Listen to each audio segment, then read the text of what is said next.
সুপ্রিয় শিক্ষার্থীরা, এ to Z academy চ্যানেলের পক্ষ থেকে তোমাদেরকে স্বাগতম। আজকের এই পর্বে অষ্টম শ্রেণীর জীবন ও জীবিকা বিষয়ের কি আছে আমার মাঝে এই অধ্যায়টি নিয়ে আলোচনা করব। এখানে কিশোর কবি সুকান্ত ভট্টাচার্যের একটা কবিতার লাইন দেওয়া হয়েছে। এখানে বলা হয়েছে আমাদের মাঝে অনেক সম্ভাবনা রয়েছে, সেই সম্ভাবনা বিকশিত হয়ে একসময় সবার মুখে হাসি ফোটাবে। তো এখানে যে ব্যাখ্যাগুলো দেওয়া হয়েছে সেগুলো তোমরা রিডিং পড়ে নিবে। পরবর্তী পৃষ্ঠায় আমাদের একটি ছক দেওয়া হয়েছে, যে এখানে বলা হয়েছে আমার যা ভালো লাগে। এখানে আমাদের পছন্দ কাজ এবং আমার যা অপছন্দ কাজ এই দুটি ক্যাটাগরিতে ভাগ করা আছে। প্রথমে আমার পছন্দের কাজ হচ্ছে বই পড়া ও ছবি আঁকা, 2 নম্বর প্রোগ্রামিং করা, 3 ব্যায়াম করা, 4 দরিদ্র মানুষের সেবা করা।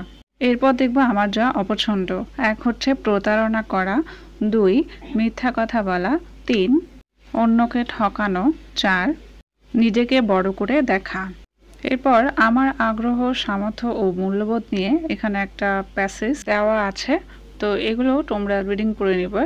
এই পরের পৃষ্ঠা পর্যন্ত এখানে আগ্রহ, সামর্থ্যের ব্যাপারগুলো এবং প্রিয় কাজে আমরা কি করতে পারি বা মূল্যবোধের পরিবর্তন কেন হয় বা কিসের জন্য হয় এগুলো সম্পর্কে বলা হয়েছে।